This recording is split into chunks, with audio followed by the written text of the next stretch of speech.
Welcome to Sweden versus France! Absolutist highlight game today in Group G, our final group in the Nations Cup, in the first round of the Nations Cup.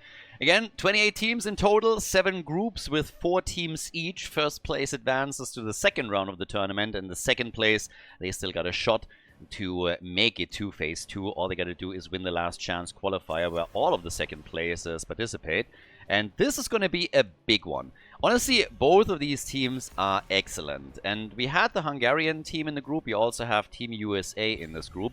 But right now, I would say these are the two favorites. Now, I would honestly... I'll definitely give the Hungarians a little bit of credit here. They could cause an upset. They had a very solid series against Sweden, lost it in the end, but they might be able to take maybe something off the French team here. Time will tell. But for now, this is going to be a big one. Sweden already won their first match in the group, so they're currently in the top spot. The French team, they haven't actually played yet, so this is their first match. So we're going to see how this is going to work out for them. But if you just look at the players that we have over there, you should recognize pretty much all of those names. So this is a really strong team that they're running. And it should be a pretty big game. I'm expecting a lot of fireworks out of this one, to tell you the truth. 10,000 dollars, sorry, $10,000 are on the line here as we are playing this one out today. And obviously, again, you want to advance as quickly as you can, not have to battle your way through the last chance qualifier. We have the typical rule in our series that you can only play heroes once within a match, so everybody that gets played on map number 1 can't be played in the following games. De Haga is the first pick instantly here for the French. Towers of Doom is going to be the first map, and let's see how Sweden is going to react here. And well, first and foremost, we're getting Tyrael and Brightwing. Now, Make is obviously somebody where we expect lots of damage coming out. Typical one of the assassin players, can also jump on mages, as we've seen him with Mephisto a lot in the past. And yeah, I could totally see them going for some crazy drafts as the tournament also continues. But at least in this series, I would expect all of the teams to really bring their A game in map number 1 at a minimum, just to test the waters here a little bit. So yeah, Hanzo comes in, Malfurion, very quick picks from the French. And I'm a little bit giddy right now because this is a series I was really looking forward to. And it's also starting to mark the end of the group stage, which was absolutely fantastic. We had 17 countries in total participate here, way more than we expected. We honestly didn't think that we would get this many teams to sign up. We would have called 16 teams already solid and a win. When it started to be quite clear that we're making it towards 20, that was a huge success. And I was just like, oh wow, didn't really think that we would have that many people play here and that many nations signed up. And then all of a sudden we were at 28 teams, so it was absolutely bonkers. But, well, right now we are starting to slowly make it towards the next round, where we're going to be down to 8 teams in total. And it's pretty cool, it's pretty exciting. Also, quick reminder, the group stage is where we still have best of 3 matches, and then afterwards it's all best of 5s. That applies to the last chance qualifier, and it also applies to the second phase. So that's the next one there. Maiev gets banned out. We got also a ban on Jojo, so with Towers of Doom being the map, they are actually banning out some of the most annoying heroes around the altar channels. Now, I would love for somebody to come in and just say, you know what, guys, we're actually going to quickly lock in some Vikings or something sexy like that. Don't really think anybody would risk that on the first map between these two, but who knows. With Tyrael, you could go Sanctification, Makron, Genji, that's already nice, but Tyrael's choice on level 10 is going to be pretty important here. You can play this with Sanctification, you can try and go tee things up maybe for Leo and Tomb, for Genji with an X-Strike, or whatnot, but we'll see if they do that. For the French, with Hanzo in, Tobos is going to grant them extra vision. There's also that Arrow of Doom that he can always throw out. But what's the main tank? Nagrom, very likely going to play the main tank for the team. And there we go, we get Garrosh and Zarya. So we get a Garrosh-Zarya combo. So Speed Bubble on level 4, and then Garrosh rushing in. A little bit of an oldie but goldie that we're getting from them on the first map. And Gia is the only one to still be able to pick and try and counter-pick this maybe. So if they're going for a mage, if they want to destroy things here, Gul'dan with a nice Horrify could be an option. Not quite sure if they would actually go down that path. Probably not. But let's see what Gia is going to pick. Together with Genji, mage, power, likely. But they go for Cassia here. So add another blind as well. And obviously we are going to... Well, not obviously. We're likely going to get Valkyrie here. But time will tell. Towers of Doom, ladies and gentlemen. France versus Sweden. Map number 1 in the best of 3. Let's go. the first map, and on the left we got Sweden in blue. Make on Genji, Gia on Cassida. We got Max Passion on Leoric, Khaldor on Brightwing, and Skok on Tyrael. Over on the right side of the map, the French with Iowa on Malfurion. We got Nagrom on Garrosh, Ixia with maximum charge on level 1, playing Zarya for the team, trying to get the combo going with Garrosh. And of course, we got Dehaka for a little bit of global action played by Kieva. And then Tobos on Hanzo, last but not least. So, let's get the show on the road. And yeah, this is going to be a good one. This is probably going to be the highlight, or one of the highlights out of the group. The Hungarians have surprised a lot of people. But can they take down France? Because they already played against Sweden and lost that match. So it's a little bit of a power gauge as well. They can just watch the map and then gauge a little bit on how strong the French currently are here.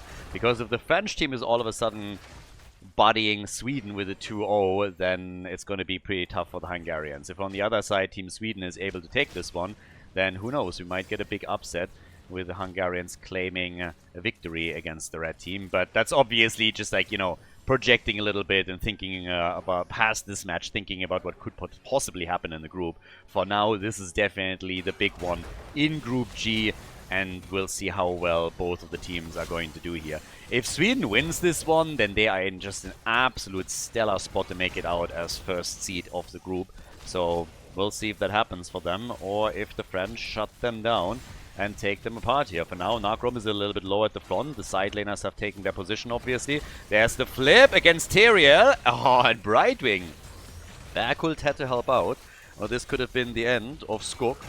Level 4, likely the speed bubble for Nagrom. Usually when you're going for Zarya plus Garrosh, that's the whole thought behind it, that you're speeding Garrosh up so he has an easier time running into the opponent's team and getting a connect so that he can prepare a kill for your own side. So we'll see if they're going to do that. We have, with level 1 talents, now also Austin's Renewal for a bit more self-sustain for Leoric currently. Iowa in the back with Malfurion the entire time, and with one camp already taken. Team Sweden is now aiming for their own pumpkins, but France is moving in. Max Passion, on the other hand, comes to join the fight. Dehaka also here, camp already claimed, but it's all about the kills right now. Brightwing again moving in, this time to save Gia. Cassia is moving out, makes it, even with a grenade coming from Cassia, and they're turning it on Garrosh, trying to take Nagrom down, but they went a bit too deep, and Skok nearly dies. Beautiful route here, also from Malfurion. But everybody able to move out of harm's way. Nobody dying in that case. And no speed bubble. Zarya, gimme 20. Comes in with gimme 20 after the maximum charge. So not looking for the immediate synergy with Nagrom's Garrosh on level 4. Will still benefit Garrosh obviously a lot as a frontliner. Zarya is going to try and keep him alive here. But not going into that little speed interplay. So for now, the first set of altars is about to spawn. Zarya sitting in the middle and nearly also done with her level 1 at this point, obviously. So, yeah, at this point, looking quite strong here and about to complete this. So, same time now, we got the altars popping up. Top side, Dehaka could always join the fun again after they were currently trying to take the bottom left camp. Khaldor, yeah, aiming for a connect, but they're only getting Cassia. The root is instantly there. Iowa with great synergy with Garrosh, so really paying attention to what the front line is doing, as the two side laners have now successfully channeled the top left and top right and made that happen. Down at the bottom of the map, it's still the final altar, altar number 3 that they're fighting for.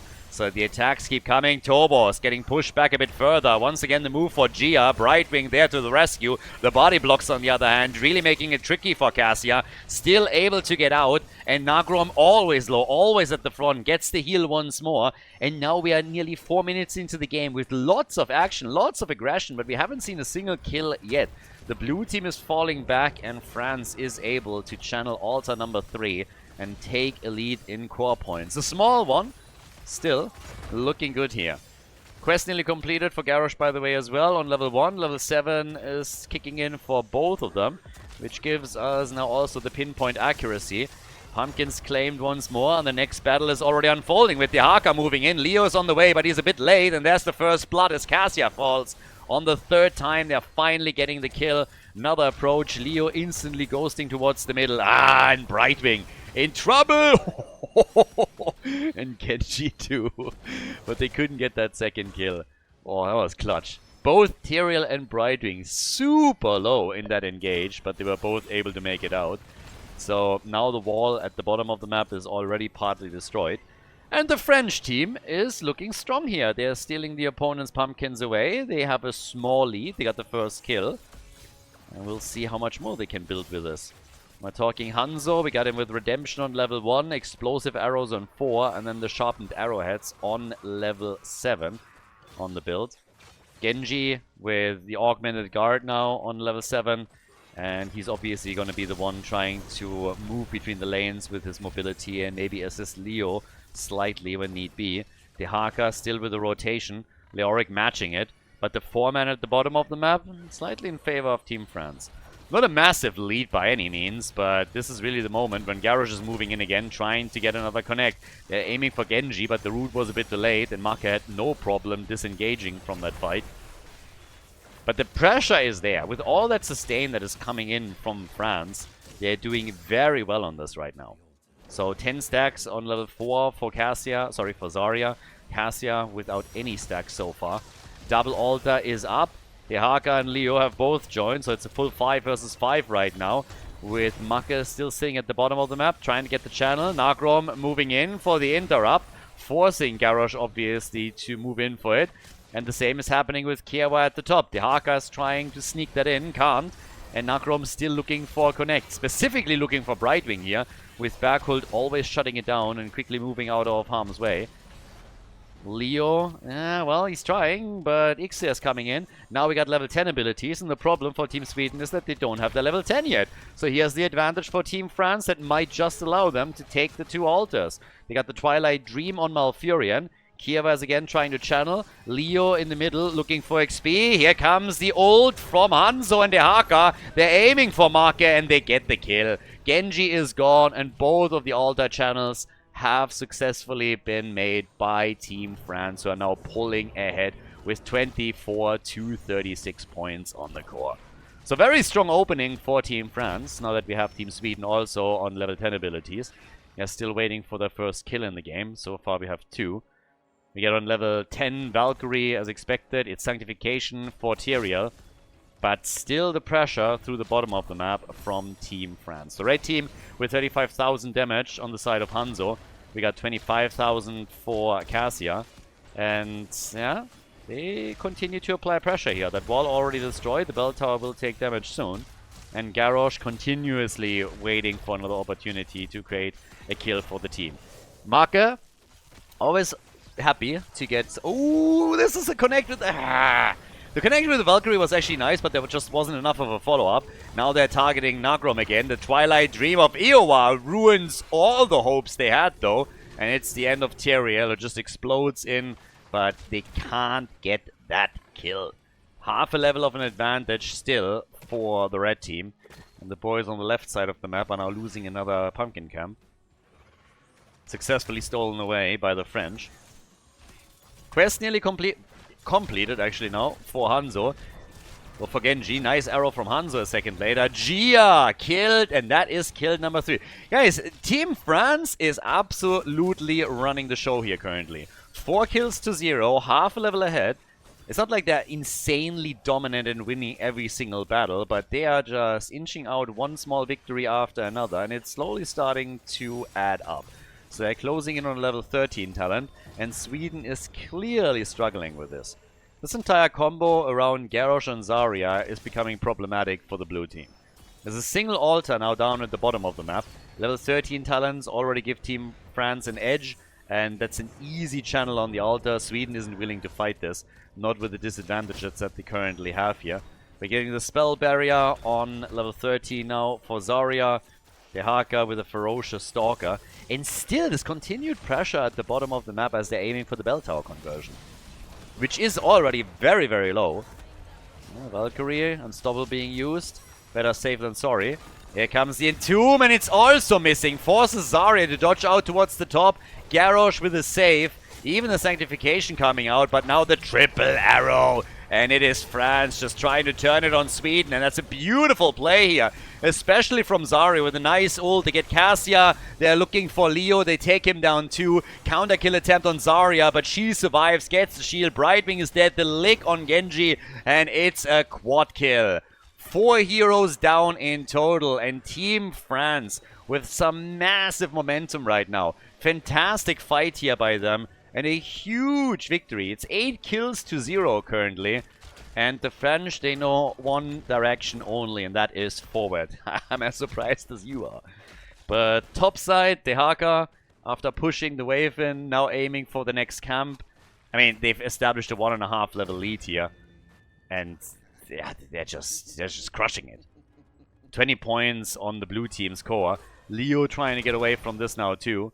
I think they could have gotten the bell tower conversion at the bottom of the map if they really pushed for it, but now with the pumpkins that they hold, if they still want to commit here with 4 or maybe even 5, they should get the bell tower for sure. 1 or 2 pumpkins moving in is all that they need.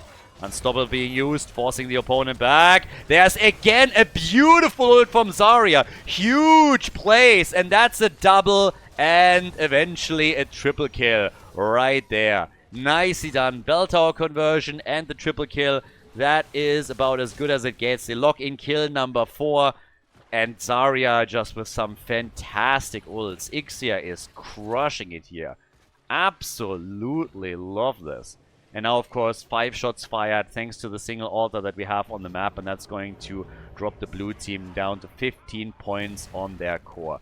So the air is definitely starting to get a bit thinner over here. 36,000 damage for Cassia. We had 61,000 for Hanzo. It's all about bot lane protection now. And even pumpkins are making it in, which fires another 3 shots against the core. Down to 12 points. And yeah, they're starting to struggle. Zarya herself on 42,000. So big damage, of course, too. Here comes the Valkyrie. And instantly the reaction from Malfurion and just shutting that kill attempt down. And Sweden, they still don't have a single kill. It's 12 kills to 0. It's actually kind of wild. I mean, we're talking about the Swedish team. This is an absolute top team. Backhold, Make, Gia. Again, all of these guys with massive amounts of tournament experience. You can always argue that lately they might not have played that many events, but still, this is quite the showing here in game number 1 from the French. So they have a 2-level advantage now. Still the talent lead for a bit longer. Sweden is aiming for level 16 talents, but they don't have them yet. It's a big power spike, of course, and lacking it means that any fight at the bottom lane on the bell tower trying to retake it is difficult. Triple arrow connect once again. The follow-up from Garrosh. They want that kill, and Brightwing gets murdered. Twilight Dream flip from Garrosh into the Twilight Dream, and the Fruit Fly goes down. Brightwing is gone. It's a triple altar, and this might be the end. Especially with them now going for the pumpkins as well. So if you go for a double altar channel and get some of the pumpkins through, it's instantly GG here in game number 1. And on top of that, of course, there's also a boss available. They're trying to go for a quick gank on Dehaka, and that didn't work out. Kiewa playing this really well. Zarya is channeling at the bottom of the map. The pumpkins are making their way through the bot lane now too. And that's already 5 shots fired. So the blue team is on the single digits, down to 7 points. Kiewa still able to get away here from the looks of it. Max Pash coming back in. Tyrael is already gone. There's the lick and the kill on Leoric. Yes, this is bad news. Even with Hanzo dying, they're taking down Genji too. And this looks like it's going to be the end. It's not over until the fat lady sings, but she's already taking a massively deep breath here as they're targeting Cassia. About to drop here. Jia is trying to get out, gets murdered, so is Brightwing. It's a 5-man team wipe, and this is victory. Team France with a 1-0 in the best of 3 against Team Sweden. GG. I hope all of you guys are enjoying the Nations Cup. We have an epic event on hand right now, and it's tons of fun. But please keep in mind that events like the Nations Cup, like Meta Madness, the Bounty Cup, and many other tournaments that we've been running on the channel here to support Heroes Esports are only possible through either private supporters or campaigns that we have with partners on the channel. And right now, we have a campaign going on where you can support the channel for free and with a minimum of investor time. All that you got to do is download Opera GX, which is a browser that has an integrated VPN, has tons of themes and other features that are directly targeted at gamers. But if you download the browser through the link below and install it, maybe watch a video or two on YouTube, watch a live stream, or just play around with it a little bit, that already is enough to support the channel here. I would really appreciate if you could take a few minutes of your time to do exactly that. As I said before, it's absolutely free, doesn't cost you anything, and I've actually seen quite a few people that then even switched over because they prefer the browser to others. Be it as it may, if you want to support the channel, there's an easy way to do it. So thank you very much in advance and enjoy the rest of the show today. Game number 2. So the French are in the lead, and boy, that was quite the showing. The only one that actually died for the red team was Hanzo. So it was, I think, how many kills was it towards the end? I believe it was 18-1 on the kill count. So kind of crazy. I honestly did not expect the French to just barrel through the Swedish team like this. I went into this series completely believing that this would be for sure, or at least very likely, a 3-mapper. And currently there's a chance that France is just taking an easy victory here. We'll see how the Swedes react now. But if they want to have a shot of winning this, they need to first force game number 3, and we'll see if they can pull it off in Infernal Shrines. It's their map choice right now. Ban against Probius, if that shocks you a little bit, then it shouldn't shock you too much, because we have Ixia on the side of the French, and he's known for a couple of heroes. Now Zarya is one of them, and he already played her, but another hero that Ixia is quite known for is his Probius style, and that is something that many teams are not willing to deal with. So oftentimes seen on Tomb of the Spider Queen, but also possible on Infernal Shrines. So that's why Team Sweden just shuts that down right away. Keep in mind, this tournament has already been going on for a while. And yes, the red team hasn't played in the tournament yet, but they obviously played scrims. So basically, when we started to announce the tournament, which was roughly 4 or 5 weeks before it started, most of the teams already formed and started practicing immediately for this event. So most of the teams have already experienced some of the drafts that the other ones are playing, have maybe watched some of them, checked some game histories out and all of that. So with that in mind, they normally know what kind of preference picks certain players have. And honestly, in the case of Ixia and Probius, you don't even need to only rely on the scrim experience. There's obviously plenty of games in the past where Ixia played Probius and just drove people crazy with it. So that's why the Swedes are just saying, on this map where Probius could really help, we're not going to risk that. So expect, if it comes to a third map and we're seeing Tomb of the Spider Queen, you can expect the exact same ban. So it's going to be another Probius ban too. Infernal Shrines and on Tomb of the Spider Queen, that's basically a lock unless the team is really confident dealing with it. Now we got Junkrat and we get Lucio on the Swedish side, whereas Johanna, Deathwing, and Anna is what we're starting off with for Team France. Deathwing, way more popular these days, obviously, after the recent patches. We have Falstad still banned out, but with Jojo and Deathwing, you have a lot of control over your shrine battles now, of course, too. And yeah, it's going to be interesting. I'm actually very curious to see how this is going to play out now for the Swedes, because I did not expect them to be stomped like this in game 1. And part of me really just believes that it was them not being able to get that draft going and being a bit outplayed there by the red team. But we'll see how that looks for map 2, because if the French really are able to take Sweden down with a 2-0 and just deliver another stomp like we've just witnessed on Towers of Doom, then that would be quite the statement heading into the next round of the tournament. So yeah, the group stage, typically we're going to the group and we have a very clear idea who the favorites are. Typically it's more so a question who is getting second, who's getting first. But damn, France really stepping it up on the first map. So let's see if Sweden is able to turn that around now. Gul'dan banned, same also for Maltail. Junkrat already nice for the outside poke whenever we are seeing a battle for the shrine. You got Diablo, you got Thrall. So if Thrall can stack, especially against someone like Deathwing, that would be amazing. Diablo with a lot of stun opportunities during battles on the shrine. And I mean, we could see a triple frontline here for sure. Yeah, I mean,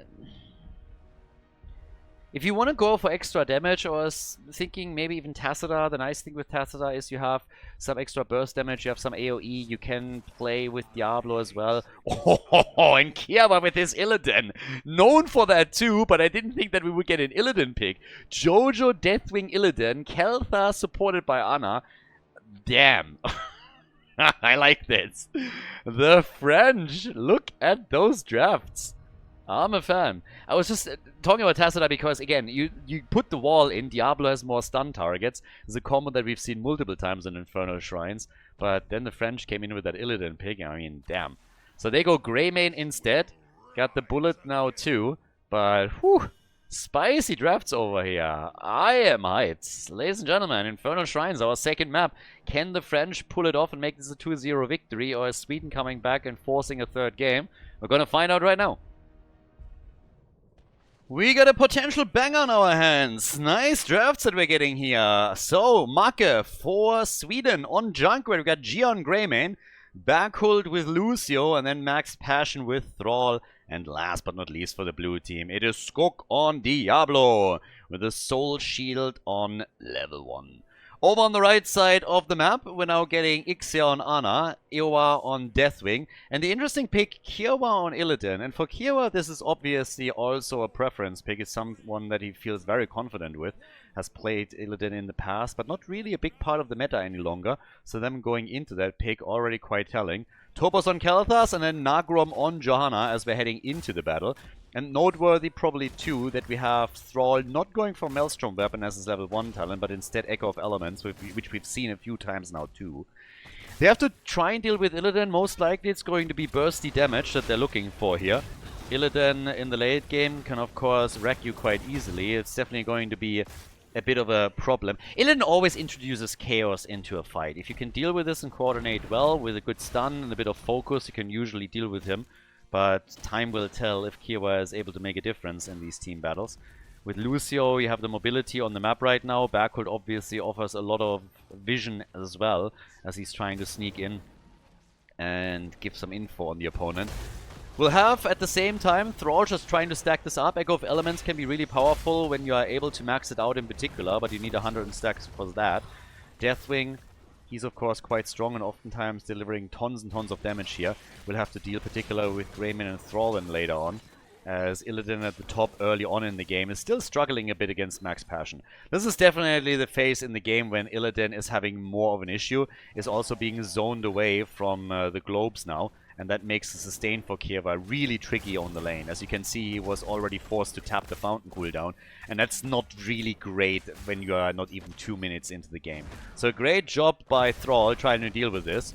Bot lane attack now. Sweden thinks that they can contest this. It's a 3 versus 3. Deathwing and Greymane are both starting to make their move down to the bottom of the map. Make continuously attacking, gets put to sleep here. And as Deathwing moves in, Sweden just lets it go and falls back. They took their own camp already, but they have to give this one up.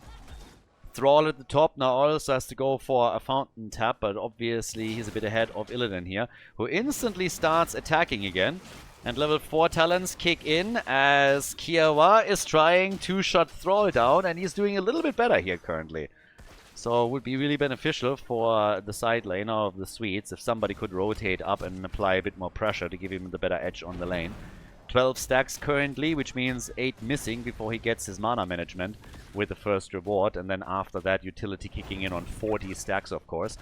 But yeah, that 1v1 battle that we have between the two of them is now starting to shift a little bit, and Thrall is struggling more. Hunter's Onslaught now also ready of course for Kierva, so it's going to get his damage in there. And let's not forget that with Immolation he has also more wave clear, so that's going to be a big one too, once that you utilize that properly. Camp set up on the lane. Down here, they're trying to go for Illidan. Gets pooped back in. Not really in tower range, though, or they might have been able to threaten Kierva properly. But at least they applied some pressure on Ana. Shrine is up on the top side this time. And Illidan is immediately down at the bottom of the map. Has a bit more mobility. Could go for Hunt later on. Ooh, and they're sending 2 in an attempt to deal with him. So yeah, trying to go for him right here. Greymane moving in 2, both of them a little bit low though. And Immolation is starting to be a problem. Kierva is having no trouble with this. So instead of the gank seriously hurting him, it's a little bit the opposite. Greymane and Thrall find themselves in more trouble than he is. 23 stacks now for Thrall. First reward therefore unlocked, so mana management a lot easier. With level 7, we're getting in addition also Burnt Flesh. Illidan went in with Unbound on the talent, and we got Firestorm for Deathwing. So, seems like they're gonna let this one slide for now. No real attempt made by the Swedes to go for the first Punisher, so they don't believe that they have a shot claiming this without losing ground. If they can do some structural damage, maybe get Greymane on one of the walls in Worgen form, that would be pretty neat for them. But it doesn't really look like it. Thrall just continues stacking, and he's actually pretty quick with it currently. Went on level 7 straight into Ancestral Wrath, and is now making sure that he is a bit closer to that minion wave. And he's nearly where he is unlocking his second reward. But they're not doing any damage to structures. The French have also reacted very quickly to the lack of presence at the top side from the Swedes. So there are not that many opportunities to do something about it. But now we have 39 stacks, so the red team can pick this up whenever they want to. And they are going to try and push for that top lane wall at a minimum. So let's see how much they get out of this. Thrall with 40 stacks, so 2 quest rewards unlocked for him. Oh, nice! Very nice! But Nagro moves out. Ah, that would have been such a great kill for them if they could have taken down Jojo. Instead, they are still dealing with the Punisher, who is rather low at this point. So this is a solid defense from Team Sweden. They lose the wall as expected, but they're not taking a lot of damage on anything else. Greymane is murdering Deathwing, by the way. I mean, oh my god. He wasn't alone there, but still, that damage output that we just saw. Whew, that dragon is having a wolf problem. Now, not a single kill in this game just yet. 0 kills thus far. Honestly, a little bit reminiscent of HGC. Everybody knows exactly how far they can go here. And Deathwing with the superhero landing snacks up the camp on the left side. One of the big problems, obviously, is that we are currently in a situation where, once again, the red team is picking up the early level 10, so Sweden isn't willing to battle it out on the mercenary camp. That's not really the hill you want to die on. Hunt, as expected, has been taken, and we got Eye of Horus for Anna.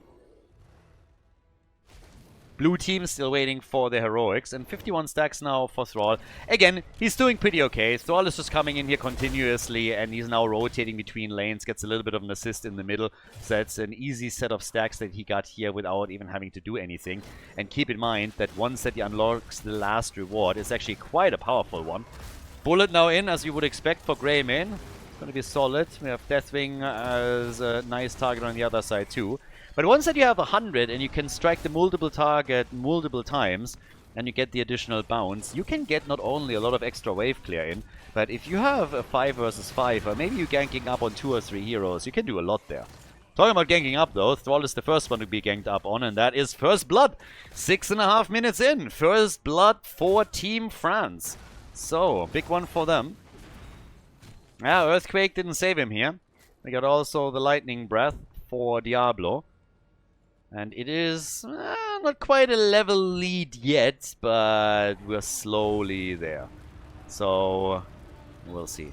70 more seconds on Thrall's ult, by the way. Wasn't able to save himself, but should be ready for the next fight on the shrine. So not too much of a loss on this one. Down at the bottom of the map, more pressure from the French. And they are looking at a really aggressive playstyle. It's actually quite fun what they are pulling off here. And yeah, Illidan. The fact alone that they picked Illidan in this game is already a big bonus. 20,000 damage from Junkrat, 15,000 from Deathwing, the 2 top damage dealers for the respective teams. Half a level for level 13 talents, and I would say this is probably the biggest issue currently for the Swedes, that on the next objective it's highly likely that they're trailing the red team by a talent, and then of course you have to make the decision whether or not you're still willing to engage into the battle. Or if you're just saying, well, you're going to walk away with another Punisher and we're then trying to defend. But it is a bot lane Punisher this time, which means that if Sweden grabs it, sorry, if the French grabs it, they will very likely going to be able to take down the bottom fort. So that's a little bit of a problem. But yeah, that's level 13 now. Shrine is active. Could try and get this though. Ruination on level 13 for Deathwing, who's already saying hello here, and they're starting to get themselves some points. Now, Junkrat can always attack from the outside. They are roughly half a level behind. Set up the gank at the top, And there's the Earthquake to slow Kiowa down, and even the ult from Ana is not helping him here. So they're gonna get level 13 talents, and they can push that wall easily. And this time it's a bit of a tricky spot for the red team, because on the one hand they want to get the objective, and they're already ahead by 20 points. But now they have somebody going straight for their topside fort. It's Jojo that is attempting to shut it down, but they are now looking at Lucio moving in as well. So this is nice damage on the opponent's fort that we're looking at. And some extra stacks for Thrall, who's getting closer and closer to his full quest reward. So they broke through the wall, they did some damage on the fort, and they also closed the experience gap a bit, as both of the teams now, 9 minutes into the game, have 1 kill each. Now, Illidan is back on the map, doesn't have the hunt yet though, so they're not even making a play here. They're instead just coming in and they're making a move for some of the camps. So, yeah, this is going to be a defense on the fort without any big issues for them. The fight at the bot lane, on the other hand, that breaks out over the camp could have gone either way. Jungler is still at the top, Illidan is in the middle. And, yeah, Thrall is at 83 stacks. So, Max Passion is already getting mad value here.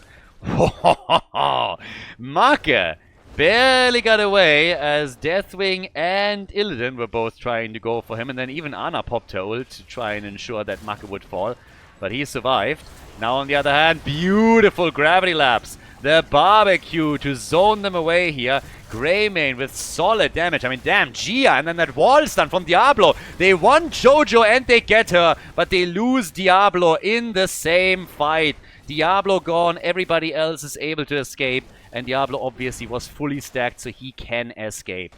Illidan still attacking the topside fort, and he's becoming a bit of a monster right now, of course. Has that wave clear that we talked about earlier, thanks to Immolation. Takes lots of damage from Marke now. But yeah, we got some fights on our hands. 22,000 damage from Junkrat, 20,000 from Greymane. Thrall on 14,000, obviously heavily working around the siege damage here, as he goes from wave to wave. But later on in fights, especially with the level 16 talent completed, Max Passion can junk out a lot of damage, especially if there's no minion wave around. Deathwing! That's a really nice combo. Hunt and Deathwing.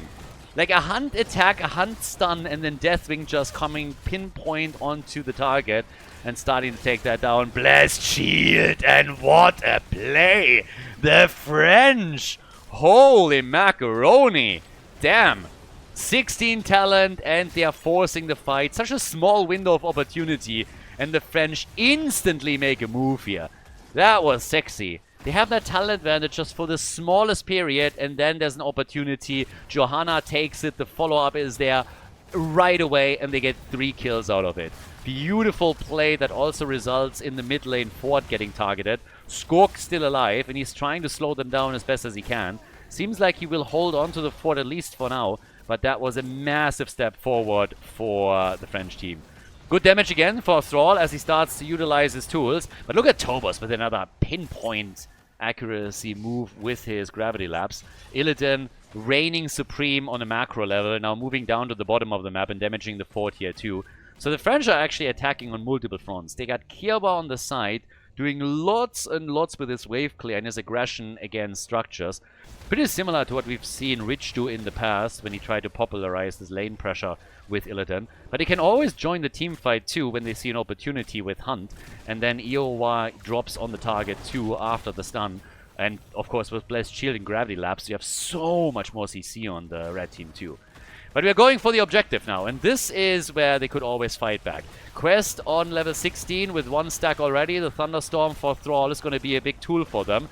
And Thrall will have to try and get mad damage now out on this. Deathwing jumping into the back line. Iowa might be a bit exposed here though. Has a problem, tries to get out, is able to escape, and Junkrat gets killed by Illidan in the back. 5 versus 4 now. Deathwing barely gets away here. and needs to retreat. Illidan, on the other hand, can they deal with him? They lock him down. They're trying to go for him. The quest already completed for Thrall as he's attempting to get more value out of the Thunderstorm with all of the tools that they're holding right now. It's still a 4 versus 5 though, and it's a problem for them. They're coming in for Johanna, attempting to get kill as Illidan comes in again together with Deathwing, looking for that backline kill, and everybody on the French team is just moving away at the right moment in time. They go for Lucio and take him down, but the Punisher is claimed by Sweden. The Swedes lose a second hero, but they are able to get the Punisher. Sweden with some nice moves here, and they were so close to get that Johanna kill. They were so close to take a few of the heroes down on the other side, but now even with the Punisher they're going to lose more ground. It's 7 kills to 2, and the French are ahead by nearly 2 levels right now. Thrall picking up lots and lots of damage, by the way. With a completed level 1 and level 4 quest, he's getting tons of damage in here. Gia gets sniped by Anna. Anna goes for the snipe. Thrall comes in. They're losing Junkrat again. Even with all the poke that we're getting from Thrall, they're not able to get the kills. And now Thrall himself get targeted. And it's just CC City, as we have Team France going from 1 kill to the next. 11 kills to 2. 2 forts destroyed now, and they hold level 20 talents. A rival of a god. And yep, that's exactly what we're getting here. That's not even a talent name. That's just an accurate description of what's going on in this game. Eye of Horus got upgraded into Deadeye, and Illidan updated his level 10 as well. So now the map is his, essentially. What a performance by the French. The French team, I mean, Allez le Bleu, or at least in this case, Allez le Reds, I guess. But they are crushing it here. I'm honestly impressed. It does currently not look like we're going to game number 3. The Swedes might be able to start a comeback here, but it's going to be a tall order one way or another. I would have loved a 3-map out of this one, but the way that the French are playing right now make this highly unlikely. Sweden would have to step it up big time if they want to try and turn this one around.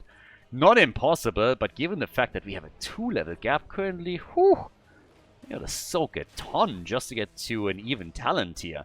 And if you just look at the minimap right now, it's fully under the control of the Frenchies. Yeah, it's gonna be tough. It's gonna be tricky. After Thrall was eliminated, he also now has to complete his level 16 talent again. So he needs to go in with Thunderstorm and start hitting that. He picked up tons of damage once that he participated properly in team fights. But it wasn't enough. 2 kills is all they got so far. And the French team, they're attempting to exploit the level 20 advantage as much as they can right now. So the attack kicking in again. They at least soaked 1 level, but Illidan, for example, sits at the top lane. The rest is pushing at the bottom of the map. Objective hasn't been announced yet, but it can't be long.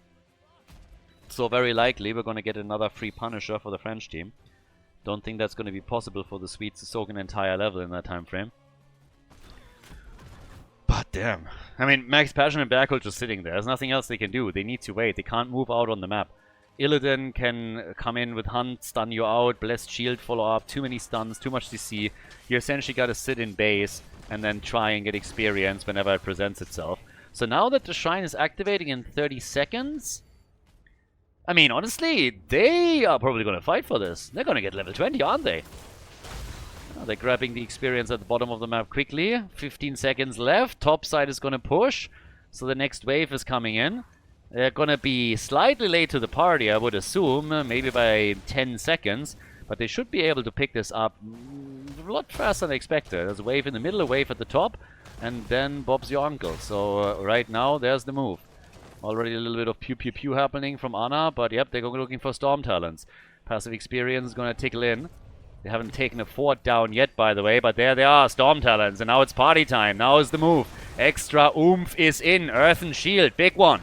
Right now, the opportunity. They're taking control. Illidan at the top is trying to go for the structures, but Kiva realizes he will have to join the fight at some point. I don't think he can get that keep by himself. Already Thrall picking up some extra stacks. And here's the barbecue against Nagrom. On the other hand, Illidan moving in. Berkhold is low. Lucio on the run. Lucio, and he gets sniped. And Make dies too. Deadeye plays from Anna. Make dead. Lucio dead. All of them just pushed past the point. Thrall goes and completes the squares just as Greymane falls, but it's gonna be too little too late. It's not gonna matter in the bigger scheme of things. Skork is already dancing. Spray game is on point here. They know that at this point it is just lights out. Deathwing is saying hello to a little bit of easy animation cancelling and B-stepping. The French, they are pulling it off here. What a fantastic game by the red team. And what a statement for the tournament. I mean, watch out, guys. We talked a bit about the first seed from France doing well, but damn, that second seed might even be stronger. These guys are completely insane. What a performance. They're going for Diablo again, 16 kills to 2, and wow, just wow. The French team, fantastic showing here. They're going for the 5-man team wipe, as they're closing out the series with a 2-0 victory in their first match of the group, taking down the current #1, taking down Team Sweden. Nicely done, GG, and well played.